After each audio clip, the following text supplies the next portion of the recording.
आज हम लोग देखने वाले हैं दिसंबर मंथ के इम्पॉर्टेंट करंट अफेयर्स। जी हाँ, यहाँ पे इम्पॉर्टेंट करंट अफेयर्स कवर किए जाते हैं पूरे महीने के। तो आपको अगस्त, सितंबर, अक्टूबर, नवंबर, जनवरी, फरवरी सारे महीने के करंट अफेयर्स मिल जाएंगे।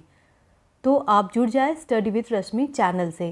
दिसंबर करंट अफेयर्स में सबसे पहले हम लोग देखेंगे इम्पॉर्टेंट डेज। तो चलिए देखते हैं इम्पॉर्टेंट डेज। उसके आगे हम लोग देखेंगे national news, sports, international news, बहुत सारी चीज़ें हैं। और ये वीडियो 2 पार्ट में आता है, पार्ट 1 और पार्ट 2। दोनों पार्ट को अगर आप कवर करते हैं तो आपके सभी एग्ज़ाम जैसे KVS, CTET, then UPSC, SSC, railway जैसे सभी इम्पॉर्टेंट एग्ज़ाम के करंट अफेयर्स कवर हो जाएंगे।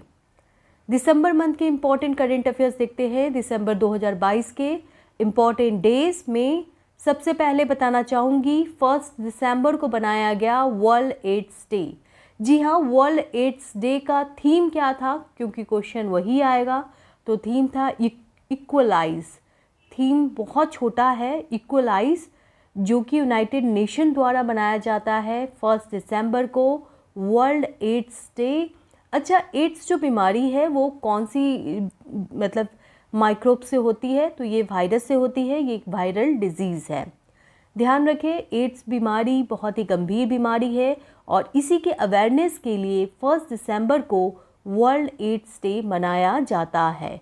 आगे बढ़ते हैं।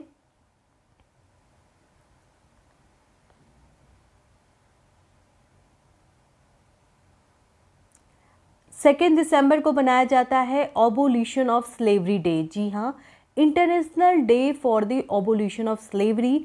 पूरे विश्व से स्लेवरी यानी कि गुलामता को ख़त्म करना है, गुलामी को ख़त्म करना है। इसी संदर्भ में यूनाइटेड नेशन ने 1949 को 2 दिसंबर को बनाना शुरू किया international day for the abolition of slavery. तो ध्यान रखें। आगे बढ़ते हैं। आगे है वर्ल्ड सॉइल डे। ये मनाया जाता है 5 दिसंबर को, क्योंकि इंडस्ट्रियलाइजेशन होने से, ह्यूमन पॉपुलेशन के बढ़ने से सबसे ज़्यादा खतरा सॉइल पे पड़ा है और जो फर्टाइल सॉइल है उसकी अवेलेबिलिटी काफ़ी कम हो गई है। तो इसी के अवेयरनेस के लिए 5 दिसंबर को वर्ल्ड सॉइल डे मनाया जाता है। इसका थीम क्या है? क्वेश्चन यही आएगा। तो थीम है सॉइल वेयर फूड बिगिंस। जी हाँ, खाने जो है वो खाना बिल्कुल निर्भर करता है सॉइल पे, तो सॉइल को बचाना चाहिए। आगे बढ़ते हैं। महापरिनिर्वाण दिवस कब मनाया जाता है? दिसंबर 6 को, और ये 67वां महापरिनिर्वाण दिवस है। ये बनाया जाता है BR अम्बेडकर के डेथ एनिवर्सरी में। जी हाँ, इसी दिन BR अम्बेडकर की डेथ हुई थी और इसी संदर्भ में ये डे बनाया जाता है। BR अम्बेडकर, जिनको फादर ऑफ इंडियन कॉन्स्टिट्यूशन कहा जाता है क्योंकि इन्होंने पूरे कॉन्स्टिट्यूशन को बनाया था, लॉ मेकर कहा जाता है। इनका जन्म 1891 में कहाँ हुआ था? तो इनका जन्म महाराष्ट्र में हुआ था। ध्यान रखें, इन्होंने बहुत सारे काम किए हैं अनटचबिलिटी को ख़त्म करने के लिए। आगे बढ़ते हैं। सार्क चार्टर डे ये कब मनाया जाता है? तो ध्यान रखिए, ये मनाया जाता है 8 दिसंबर को। और सार्क एक ग्रुप है जो कि 8 कंट्रीज़ का ग्रुप है, और ये जो 8 कंट्रीज़ है वो इंडिया के नेबर हैं। तो इंडिया के नेबर से आप इनका नाम याद रख सकते हैं। जैसे इंडिया के नेबर में आएंगे नेपाल, फिर पाकिस्तान, फिर बांग्लादेश, फिर भूटान, ये सारे कंट्री, श्रीलंका और फिर मालदीव। तो ये सारी कंट्रीज़ जो है ये 8 कंट्रीज़ हैं, ठीक है। और ये 8 कंट्रीज़ जो हैं वो सार्क ग्रुप कहलाते हैं। सार्क चार्टर डे 9 दिसंबर को बनाया जाता है। और क्यों बनाया जाता है? क्योंकि इसी दिन सार्क बना था। सार्क यानी क्या हुआ? सार्क का मतलब, सार्क का मतलब होता है south Asian association for regional cooperation. South Asian association for regional cooperation एक बहुत इंपॉर्टेंट ग्रुप है जो कि 1985 में बनाया गया था। सार्क कंट्रीज़ कौन कौन से हैं? नाम याद रखिएगा। इंडिया के नेबर कंट्रीज़ बांग्लादेश, भूटान, नेपाल, पाकिस्तान, श्रीलंका और मालदीव। आगे बढ़ते हैं। International day of commemoration and dignity of the victim of the crime of genocide and prevention of this crime. देखिए, जेनोसाइड किलिंग, जेनोसाइड का मतलब होता है बहुत सारे लोगों की हत्या कर देना और ये केस सबसे पहले देखा गया था जर्मनी में जब ज्यूस को मारा गया था। तो इसी के अगेंस्ट ये डे मनाया जाता है। ध्यान रखें ये कब मनाया जाता है, तो 9 दिसंबर को मनाया जाता है international day of commemoration and dignity of the victim of the crime of genocide. तो उन विक्टिम को याद करके हम लोग ये डे सेलिब्रेट करते हैं। इंटरनेशनल एंटी करप्शन डे कब मनाया जाता है, तो ये मनाया जाता है 9 दिसंबर को। और इस बार का थीम क्या है, तो थीम है uniting the world against corruption. देखिए करप्शन एक ऐसी बीमारी है जो दिखती नहीं है, लेकिन उसका जो नुकसान होता है वो बहुत ज़्यादा होता है। दिखती भी है तो लगता है कोई बात नहीं, लेकिन इसका नुकसान बहुत गहरा होता है। तो इसी के अगेंस्ट ये डे मनाया जाता है। 9 दिसंबर को मनाया जाता है, वर्ल्ड में मनाया जाता है एंटी करप्शन डे। और इस बार का थीम क्या है, uniting the world against corruption. Human right day बहुत ही इंपॉर्टेंट है और ये डे 10 दिसंबर को बनाया जाता है। हर साल यूनाइटेड नेशन जनरल असेंबली द्वारा बनाया जाता है। और इस बार का थीम क्या है, क्योंकि ये बहुत इंपॉर्टेंट डे है तो इससे क्वेश्चन जरूर आएगा। तो इस बार का थीम है dignity, freedom and justice for all.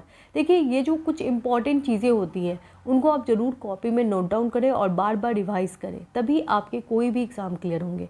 क्योंकि रिवीजन अगर आप कम करेंगे और बहुत सारे सोर्स से पढ़ेंगे तो एग्ज़ाम में फेल होने के चांसेस बढ़ जाते हैं। तो रिवीजन करें और सोर्स को लिमिट में रखें। तो इस बार का थीम क्या है, dignity, freedom and justice for all. Universal health coverage day, universal health coverage day हम लोग बनाते हैं 12 दिसंबर को। तो ध्यान रखें कब बनाते हैं, 12 दिसंबर को बनाते हैं। और इसका पर्पस क्या है, देखिए यूनिवर्सल हेल्थ कवरेज डे का मतलब है पूरे विश्व में हेल्थ केयर को प्रोवाइड करना और लोगों की मदद करना, हेल्थ सर्विसेज देना। और इस बार का थीम बहुत अच्छा है, थीम है build the world we want, a healthy future for all. यानी ऐसा वर्ल्ड बनाए जहाँ सबकी फ्यूचर जो है वो हेल्दी हो। तो ये आप ध्यान रखें, हेल्दी फ्यूचर फॉर ऑल, ये है इस बार का थीम। तो कुछ इंपॉर्टेंट थीम है जिनको नोट डाउन जरूर करें। आगे बढ़ते हैं, यूनिसेफ डे, यस बहुत इंपॉर्टेंट है, ये मनाया जाता है 11 दिसंबर को। यूनिसेफ डे यूनिसेफ के बनने के कारण बनता है। यूनिसेफ का फुल फॉर्म क्या है, United Nations International Children Emergency Fund. जी हाँ, बच्चों के लिए ये फंड रिलीज़ किया जाता है, सभी कंट्रीज़ में हेल्प करती है।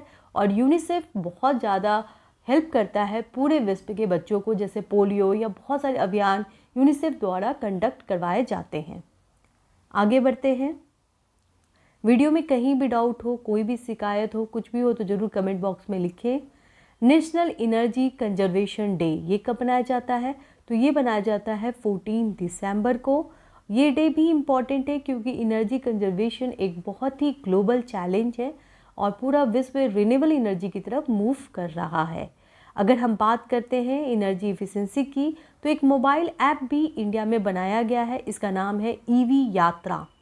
ईवी यात्रा के साथ आप क्या कर सकते हैं, इलेक्ट्रिक व्हीकल चार्जर जो होते हैं उनको लगाने की बात चल रही है, ताकि हम लोग इलेक्ट्रिक व्हीकल की तरफ मूव करें और एनर्जी को कंजर्व करें। तो ईवी यात्रा ऐप बहुत इंपॉर्टेंट ऐप है, तो ध्यान रखें ईवी यात्रा ऐप डिज़ाइन और डेवलप किया जा रहा है ताकि इलेक्ट्रिक व्हीकल की तरफ हम लोग मूव करें। आगे बढ़ते हैं, इंटरनेशनल माइग्रेंट डे कब मनाया जाता है, तो ये मनाया जाता है 19 दिसंबर को। इंटरनेशनल माइग्रेंट डे मनाया जाता है माइग्रेंट्स की याद में। माइग्रेंट्स जो हैं वो लोग हैं जिनकी आइडेंटिटी नहीं हो पाती है, क्योंकि वो एक देश से दूसरी देश उनको जाना पड़ता है, भागना पड़ता है। नेशनल माइनॉरिटी डे, तो आपने देखा इंटरनेशनल माइग्रेंट डे हम लोग 19 दिसंबर को बनाते हैं। नेशनल माइनॉरिटी डे कब बनाते हैं, तो देखिए ये बनाया जाता है दिसंबर 18 को। और माइनॉरिटी राइट्स काफ़ी मायने रखते हैं। इंडिया में माइनॉरिटी को डिफाइन नहीं किया गया है, लेकिन कुछ आधार कॉन्स्टिट्यूशन में बताया गया है माइनॉरिटी के लिए, जैसे रिलीजन, इथनिक, रेशियल, लिंग्विस्टिक, ये सारे जो है वो माइनॉरिटी कैरेक्टर है जो इंडिया में पाए जाते हैं। ठीक है, तो रिलीजन, इथनिक, रेशियल और लिंग्विस्टिक माइनॉरिटी ग्रुप है। एक बार देख लेते हैं, 18 दिसंबर को बनाया जाता है नेशनल माइनॉरिटी डे। रिवीजन बहुत इंपॉर्टेंट है, तो 19 दिसंबर को इंटरनेशनल माइग्रेंट डे मनाया जाता है। 14 दिसंबर को नेशनल एनर्जी कंजर्वेशन डे मनाया जाता है। फिर हम लोगों ने देखा है 11 दिसंबर को यूनिसेफ डे मनाया जाता है, और यूनिवर्सल हेल्थ कवरेज डे 12 दिसंबर को मनाया जाता है, और 10 दिसंबर को ह्यूमन राइट डे मनाया जाता है। और इस बार का थीम है dignity, freedom, justice for all. ठीक है, आगे बढ़ते हैं। इंटरनेशनल सोलिडरिटी डे ये मनाया जाता है 20 दिसंबर को, और सोलिडरिटी यानी कि मानवता बहुत ज़्यादा इम्पोर्टेंस रखता है, और इसको United nation sustainable development goal agenda for 2030 में भी कंसीडर किया गया है। और इसका मेन पर्पस यही है, सोलिडरिटी का मतलब है पॉवर्टी को ख़त्म करना, विश्व से पॉवर्टी को बिल्कुल ख़त्म करना है। और इसी संदर्भ में ये बनाया जाता है। एसडीजी गोल में कौन सा गोल है जो पॉवर्टी को बोलता है, तो गोल नंबर 1 ही है जो बोलता है ज़ीरो पॉवर्टी। जी हाँ, तो बिल्कुल पॉवर्टी को पूरे विश्व से ख़त्म करने के लिए 20 दिसंबर को इंटरनेशनल सोलिडरिटी डे मनाया जाता है। ध्यान रखें, नेशनल मैथमेटिक्स डे ये बहुत इंपॉर्टेंट डे है, 22 दिसंबर को बनाया जाता है। किसकी याद में बनाया जाता है, तो वो थे श्रीनिवास रामानुजन, उनकी याद में बनाया जाता है। आप पूरे महीने के करंट अफेयर्स केवल इस वीडियो से रिवाइज कर सकते हैं। देखिए, नेशनल मैथमेटिक्स डे का एम क्या है, इसका क्या है, तो देखिए national mathematics day mathematics awareness के लिए किया जाता है। मैथमेटिक्स एक ऐसा सब्जेक्ट है जो आपके रियल लाइफ में बहुत हेल्प करता है, तो ये सभी के लिए इम्पॉर्टेंट सब्जेक्ट है। और इनमें बहुत सारे काम किए थे श्रीनिवास रामानुजन, जिनका जन्म हुआ था 22 दिसंबर 1887 में, और इन्होंने बहुत ज़्यादा कंट्रीब्यूट किया था। इसी संदर्भ में नेशनल मैथमेटिक्स डे 22 दिसंबर को मनाया जाता है। नेशनल फार्मर्स डे कब मनाया जाता है, ये मनाया जाता है 23 दिसंबर को। नेशनल फार्मर डे किनकी याद में मनाया जाता है, तो वो थे चौधरी चरण सिंह, जो कि भारत के 5th प्राइम मिनिस्टर थे। ये ध्यान रखिएगा, चौधरी चरण सिंह की याद में ही नेशनल फार्मर्स डे मनाया जाता है दिसंबर 23 को।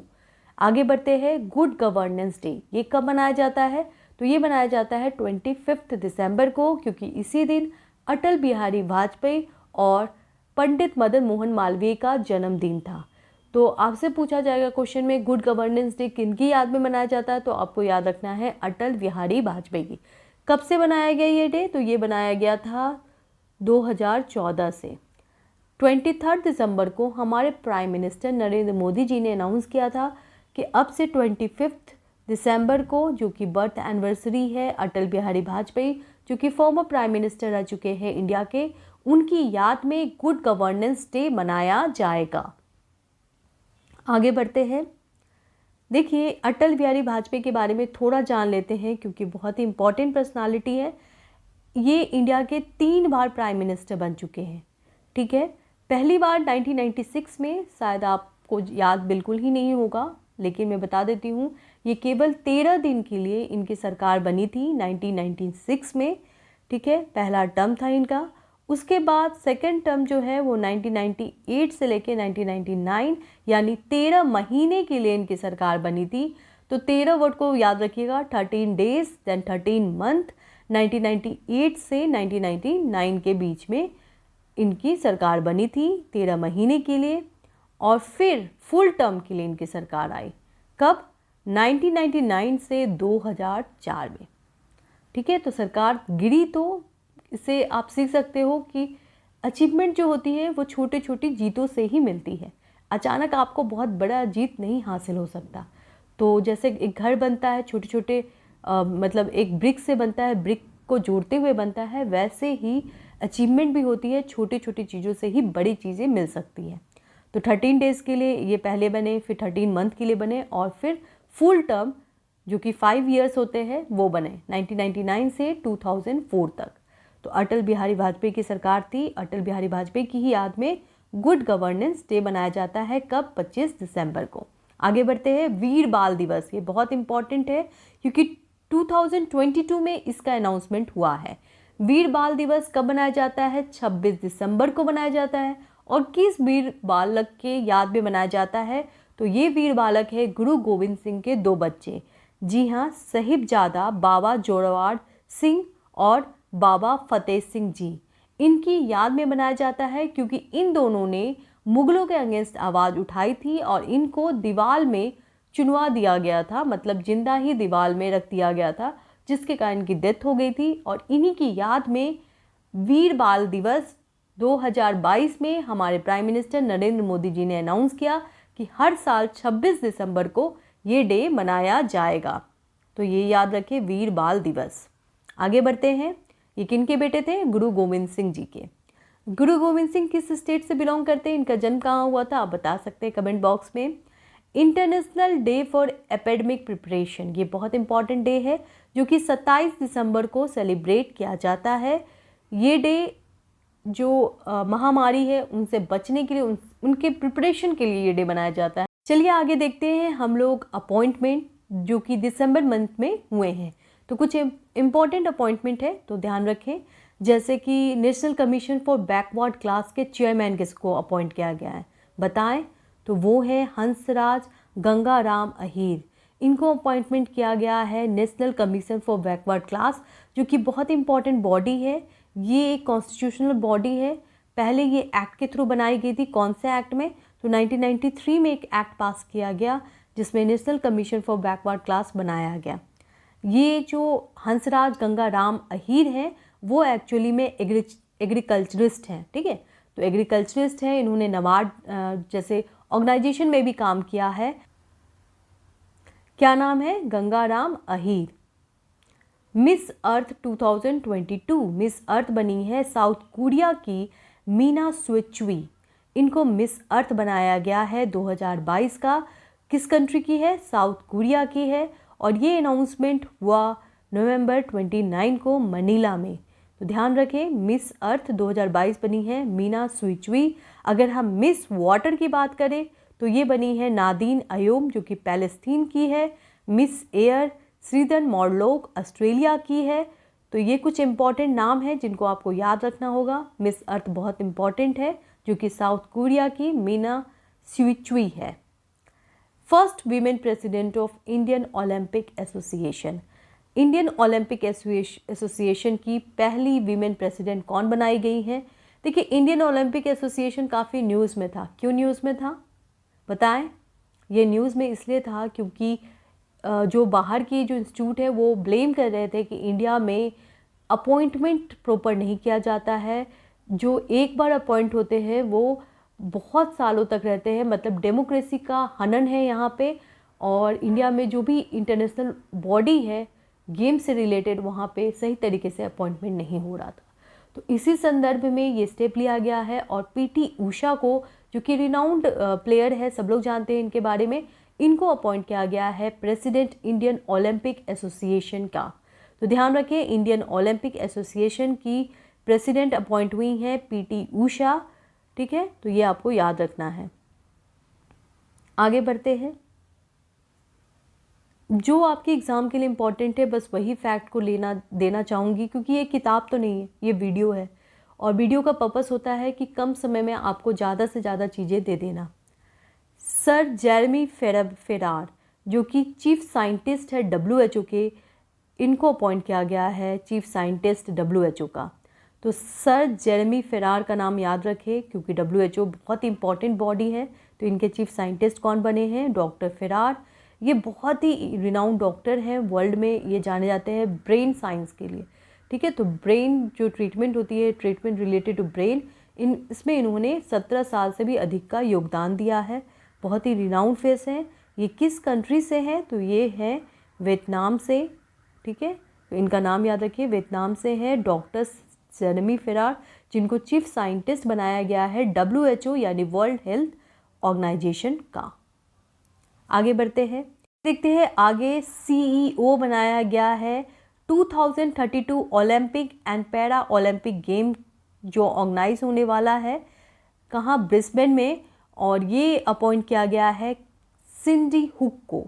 तो इनका नाम इम्पॉर्टेंट है, सिंडी हुक, जिनको ओलंपिक ऑर्गेनाइजिंग कमिटी की CEO अपॉइंट किया गया है 2032 ओलंपिक ऑर्गेनाइजिंग कमिटी का। तो इनका नाम याद रखें, सिंडी हुक, नाम इम्पॉर्टेंट है।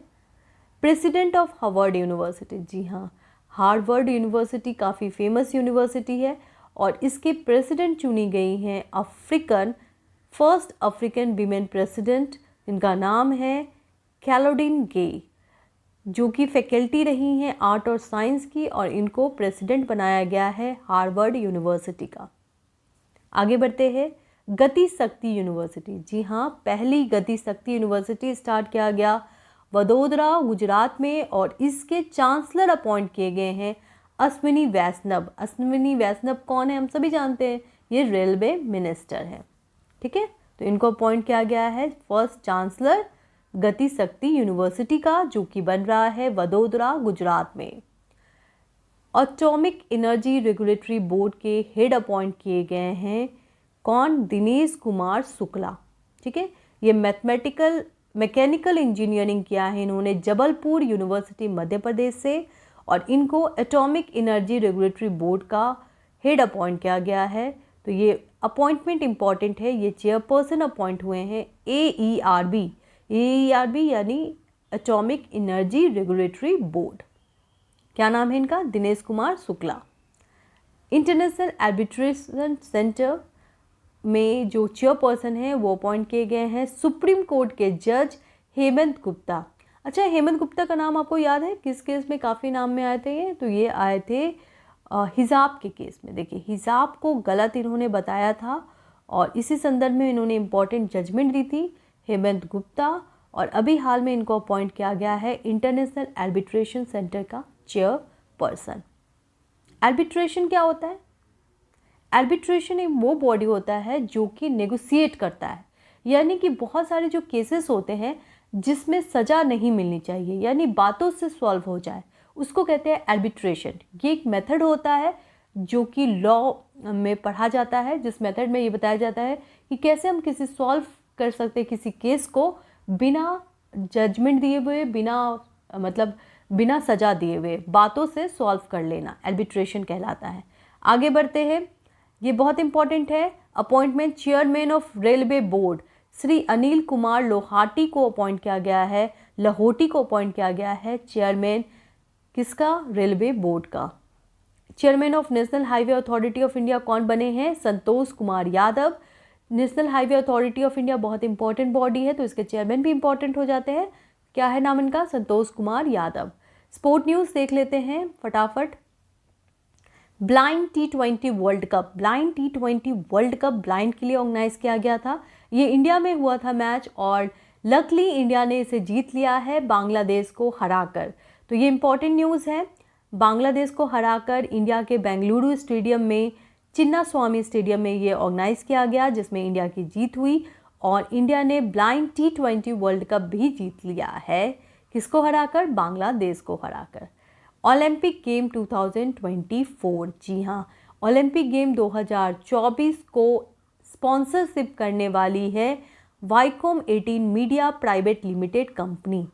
अच्छा, अगर हम ओलंपिक गेम की बात करते हैं तो winter Olympic game, winter youth Olympic game India में होने वाला है। देखिए, winter youth Olympic game India, Bhutan, Bangladesh, Maldives, Nepal, Pakistan और श्रीलंका में होने वाला है। तो याद रखें नाम, ओलंपिक गेम 2024 को कौन स्पॉन्सर कर रहा है, Viacom media private limited, Viacom 18 company है, वो पूरा स्पॉन्सर करने वाली है। मोस्ट एक्सपेंसिव क्रिकेटर, पूरे विश्व में सबसे एक्सपेंसिव क्रिकेटर हैं इंग्लैंड के सैम कुरियन। इन्होंने IPL ऑक्शन रिकॉर्ड को भी ब्रेक कर दिया है और बन गए हैं पूरे विश्व के सबसे महंगे क्रिकेटर। सैम कुरियन किस कंट्री से हैं, तो वो इंग्लैंड से हैं। इंटरनेशनल बैडमिंटन चैंपियनशिप को जीता है गीता सोरा ने, जिनको हम बोलेंगे राइजिंग स्टार, क्योंकि एक छोटे से बच्चे हैं जिन्होंने ये अचीवमेंट पाया है। ये मलेशिया में ऑर्गेनाइज हो रहा था, ठीक है, और ये अरुणाचल प्रदेश के हैं, तो इसलिए इम्पॉर्टेंट हो जाता है। क्या नाम है, गीता सोरा। बैडमिंटन चैंपियनशिप जो कि मलेशिया में हो रहा था, जूनियर इंटरनेशनल बैडमिंटन चैंपियनशिप को इन्होंने जीता है और इनको कहा गया है rising star. ICC men's ODI ranking 2022 आ चुका है और इसमें टॉप पोजीशन पे है न्यूजीलैंड। न्यूजीलैंड को 116 रेटिंग दी गई है और ये बताया गया है कि वनडे इंटरनेशनल क्रिकेट में सबसे पहला स्थान किसका है, न्यूजीलैंड का, फिर इंग्लैंड का और फिर इंडिया का। तो ध्यान रखें, ODI रैंकिंग आ चुकी है ICC के द्वारा। Elite national women's boxing championship जीतने वाली हैं लोवलीना बोर्गोहेन और निखत जरीन। इन दोनों का नाम आपने पहले भी सुना होगा क्योंकि टोक्यो ओलंपिक में लोवलीना ने ब्रॉन्ज मेडल जीता था और अभी गोल्ड मेडल जीता है किस गेम में, elite national women's boxing championship में। आगे बढ़ते हैं। देखिए, इंडियन शूटर रुद्राक्ष पाटिल का नाम पूरे साल छाया रहा। इन्होंने गोल्ड मेडल जीता है ISSF में, यानी कि इंटरनेशनल शूटिंग स्पोर्ट फेडरेशन में। ये जो गेम था वो कहाँ हो रहा था, तो ये इजिप्ट के कायरो में हो रहा था और ये गेम बहुत इम्पॉर्टेंट है। इसमें इंडियन शूटर रुद्राक्ष पाटिल का परफॉर्मेंस बहुत अच्छा रहा। इन्होंने 10 मीटर राइफल में गोल्ड मेडल जीता है। किसको हराकर, तो इटली के डैनिलो सोलाज़ो को हराकर। तो कुछ इम्पॉर्टेंट न्यूज़ है जो कि आपके एग्ज़ाम के लिए बहुत इम्पॉर्टेंट है, क्योंकि पूरे महीने जो आपने हर दिन कवर किया उसको रिवाइज करना थोड़ा डिफ़िकल्ट होता है। इसी संदर्भ में ये एक समरी, एक जिस्ट की तरह। Weight lifter Meena by Chanu ने सिल्वर मेडल जीता है वर्ल्ड वेट लिफ्टिंग चैंपियनशिप, जो कि कोलंबिया में हो रहा था। इन्होंने टोक्यो को हराकर ये जीत हासिल की है और टोक्यो और चाइना के खिलाड़ी को हराकर इन्होंने ये जीत हासिल की है। तो ध्यान रखें, मीराबाई चानू ने क्या जीता है, सिल्वर मेडल जीता है, ठीक है। और वेट लिफ्टिंग चैंपियनशिप जो कि कोलंबिया में हो रहा था। World athlete of the year किसे मिला है, ये बहुत इंपॉर्टेंट क्वेश्चन है। तो ये मिला है अमेरिकन हर्डलर सिडनी मैक्लियन लेवरोन।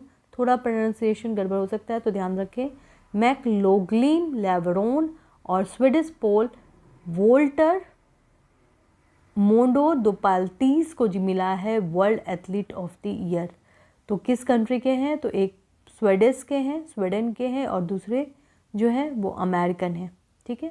तो इन दोनों ने 400 मीटर हर्डल रेस को कवर करते हुए ये खिताब हासिल किया है world athlete of the year 2022। National news देख लेते हैं। एनिमल क्वारंटाइन, जी हाँ, एनिमल क्वारंटाइन जो है वो अब होगा, इसका प्रॉपर सर्टिफिकेशन दिया जाएगा। ये अनाउंसमेंट करते हैं ministry of fishing and animal husbandry dairy minister, और ये अनाउंसमेंट किया गया है अभी हाल में। इंडिया का कोल प्रोडक्शन बढ़ चुका है, जी हाँ, 11.66% हो चुका है कोल प्रोडक्शन।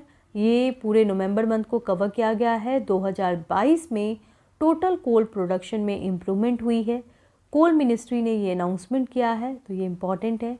अब आता है कि सवाल कैसे आएगा, तो सवाल आपका कोल इंडिया लिमिटेड से आ सकता है, इस ऑर्गेनाइजेशन से रिलेटेड आएगा। उसके अलावा आपका कोल प्रोडक्शन से रिलेटेड क्वेश्चन आएगा। आपका क्वेश्चन ये भी आ सकता है कि कोल प्रोडक्शन जो है कोल माइनिंग से रिलेटेड आ सकता है। तो इस तरह से क्वेश्चन बनते हैं। इंडिया का पहला बिजनेस टर्मिनल कहाँ बनाया गया है, तो ये कोचीन इंटरनेशनल एयरपोर्ट में बनाया गया है इंडिया का पहला बिजनेस जेट टर्मिनल। इनकोवैक क्या है, तो भारत बायोटेक ने पूरे विश्व में पहला इंट्रानेशनल वैक्सीन बनाया है। तो क्वेश्चन ये भी आएगा कि कौन सी कंट्री है जिसने, पहली कंट्री है जिसने इंट्रानेशनल वैक्सीन बनाया है, तो वो है इंडिया। और इंडिया की जो प्रोडक्ट है वो है इनकोवैक, और ये बनाया गया है भारत बायोटेक के द्वारा। तो ये आपको याद रखना है। प्राइस भी ज़्यादा नहीं रखा गया है, ठीक है। तो याद रखें, इंडिया में 325 रुपीज़ में ये अवेलेबल है मार्केट में। Death of the mother of PM Narendra Modi, जी हाँ, 30 दिसंबर की रात में इनकी मृत्यु हो गई। तो ध्यान रखें, प्राइम मिनिस्टर नरेंद्र मोदी की माँ हीराबेन मोदी की मृत्यु हो गई है 30 दिसंबर को। और ये न्यूज़ हमें मिलता है UN Mehta institute of cardiology and research centre के द्वारा, जहाँ पे ये थी वहाँ पे इनको रखा गया था और इनकी डेथ हो गई है, हीराबेन मोदी। गवर्नमेंट का एक बहुत इम्पॉर्टेंट डिसीजन आया, स्पोर्ट को रिकग्निशन देना। देखिए, बहुत सारे बच्चे जो है वो आज भी घर में बैठकर ऑनलाइन वीडियो गेम खेलना ज़्यादा पसंद करते हैं। तो उनके लिए गुड न्यूज़ है, पहले उनको गेम भी नहीं माना जाता था और अब इंडिया में उसको गेम की तरह माना जाएगा और उसके भी कंपटीशन होंगे। ठीक है, तो कुछ इम्पॉर्टेंट देखा गया है। और आर्टिकल 77 ऑफ द कॉन्स्टिट्यूशन में बोला गया कि ठीक है, आप मल्टी स्पोर्ट में रख सकते हैं इस तरह के गेम को, तो ई स्पोर्ट को रखा गया है मल्टी स्पोर्ट में। राइट टू रिपेयर पोर्टल, बहुत इंपॉर्टेंट पोर्टल लॉन्च किया गया है मिनिस्ट्री ऑफ कंज्यूमर अफेयर के द्वारा। कौन सा पोर्टल है? Right to repair. जी हाँ, इस पोर्टल से क्या होगा? देखिए, ये पोर्टल जो है वो हमें प्रोडक्ट को रिपेयर करने का अधिकार देता है। यानी अगर आप कस्टमर हैं और आपको बेकार मोबाइल मिल गया है या फिर कुछ भी गड़बड़ मिला है ऑटोमोबाइल प्रोडक्ट, तो आप उसको रिपेयर कर सकते हैं राइट टू रिपेयर पोर्टल के थ्रू। ये एक पोर्टल लॉन्च किया गया है मिनिस्ट्री ऑफ कंज्यूमर अफेयर के द्वारा और ये अनाउंसमेंट करते हैं पीयूष गोयल, जो कि food and consumer affair minister है। स्वस्थ गर्भ ऐप, एक बहुत इंपॉर्टेंट ऐप लॉन्च किया गया है। ये ऐप बनाया किसके द्वारा गया है? तो आईआईटी रुड़की ने इसे बनाया है। स्वस्थ गर्भ ऐप, इसके अंतर्गत क्या होगा? जो भी महिला गर्भवती है, प्रेग्नेंट है, वो अपने बच्चे के बारे में इंफॉर्मेशन गैदर कर सकती है इस ऐप के थ्रू। यानी ये ऐप जो है उनको बहुत सारी चीज़ें बताएगी, जैसे आपको कब क्लिनिकल टेस्ट के लिए जाना है, कब आपको मेडिकेशन करना है, ये सारी जानकारी ये ऐप देगा। आपके डॉक्यूमेंट से रिलेटेड भी जानकारी ये ऐप आपको प्रोवाइड करेगा। इसको आप रखें, एम्स दिल्ली और आईआईटी रुड़की ने इसे मिलके बनाया है, तो ये याद रखें, आईआईटी रुड़की और एम्स दिल्ली ने बनाया है। ये मेन पर्पस है इसका रूरल एरियाज़ में, क्योंकि रूरल एरियाज़ में क्या होते हैं, डॉक्टर अवेलेबल नहीं होते हैं और जो वीमेन प्रेग्नेंट है वो बहुत परेशान रहती हैं।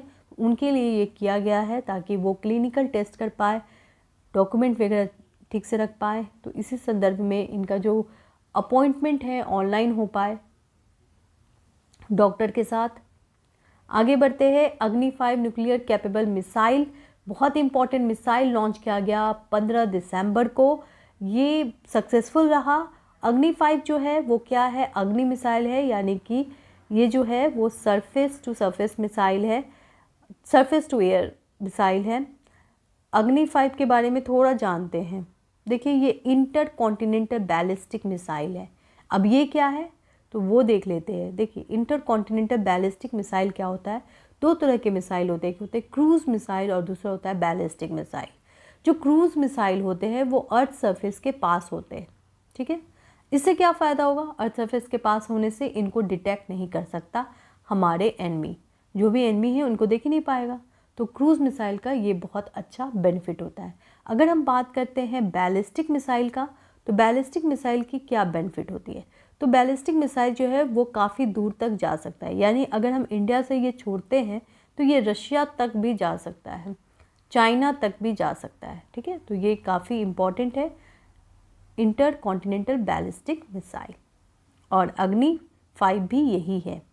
अग्नि 1 क्या था? अग्नि 1 का रेंज था 800 किलोमीटर, अग्नि 2 का 2000, अग्नि 3 का 3000, अग्नि 4 का 4000 और अग्नि 5 का 5500।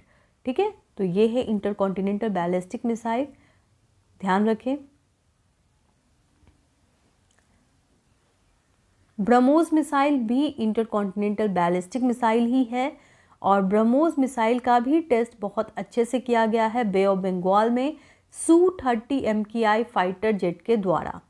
ठीक है, ब्रह्मोस मिसाइल जो है वो रशिया द्वारा इंडिया को दिया गया था। रशिया और इंडिया दोनों मिलकर इस पर काम कर रहे हैं। और ब्रह्मोस जो नाम आप सुनते हैं, एक तो ब्रह्मपुत्रा नदी है और दूसरा है मोस्कवा नदी, जो कि रसिया की नदी है।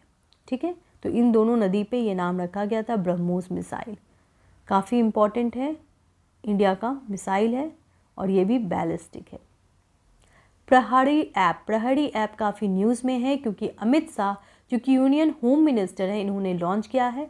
ये जो ऐप है ये एक्चुअली बॉर्डर सिक्योरिटी फोर्स के लिए है, बीएसएफ जो जवान हैं उनके लिए ये लॉन्च किया गया है। इससे क्या होगा? तो देखिए, इससे ये जो जवान हैं वो अपनी इंफॉर्मेशन को एसेस कर सकते हैं, जैसे कि कहाँ इनको रहना है, एकोमोडेशन इन्फॉर्मेशन हुआ, फिर जो भी इन्फॉर्मेशन है, कोई प्रॉब्लम है इनको, तो सारी प्रॉब्लम वो सीधे सेंट्रल मिनिस्ट्री यानी कि मिनिस्ट्री ऑफ होम अफेयर्स से जुड़ सकते हैं और बता सकते हैं। तो मेन पोर्टल का यही एम है इस ऐप का कि वो कनेक्ट हो पाए मिनिस्ट्री ऑफ होम अफेयर्स से और अपने प्रॉब्लम को, अपने ग्रीवांसेस को डायरेक्टली सॉल्व कर पाए गवर्नमेंट के साथ। में न्यूज़ में आया 3 मेडिसिनल प्लांट जो कि हिमालय में हैं, उनको इंक्लूड किया गया है IUCN रेड डेटा बुक में। देखते हैं ये क्या है। तो देखिए, रेड डेटा बुक जो है एक ऐसी किताब है जहाँ पे जो भी स्पीसीज़ है उनका रिकॉर्ड होता है, ये जानने के लिए कि उनको कैसे बचाया जाए। तो कंजर्व पर्पस से ये किया जाता है और अभी हाल में 3 मेडिसिनल प्लांट जिनकी संख्या घट चुकी है, हिमालय में है, उनको इंक्लूड किया गया है। उनका नाम देख लेते हैं। तो एक है पेलिटा, ठीक है, जो कि क्रिटिकली इंडेंजर्ड है, मेजोट्रोपिस पेलिटा क्रिटिकली इंडेंजर्ड, देन सिरिहुसा वल्नरेबल, देन हेटरिगिया इंडेंजर्ड। ठीक है, तो ये तीनों नाम आपको याद रखना है। अच्छा, ये इंडिया में मिलती है कौन कौन सी देख लेते हैं। तो देखिए, जो पेलिटा है जिसको पटवा नाम से जाना जाता है, उत्तराखंड इंडिया में, तो ये मिलता है इंडिया में। हिमालयन रीजन में तो नेपाल भी आ जाते हैं, ठीक है, भूटान भी आता है। तो इंडिया का कौन सा है, ये है पेलिटा। सिंधुजा 1 काफ़ी न्यूज़ में रहा, क्यों? क्योंकि सिंधुजा 1 जो है एक वेव एनर्जी कन्वर्टर है, ओशन वेव एनर्जी कन्वर्टर।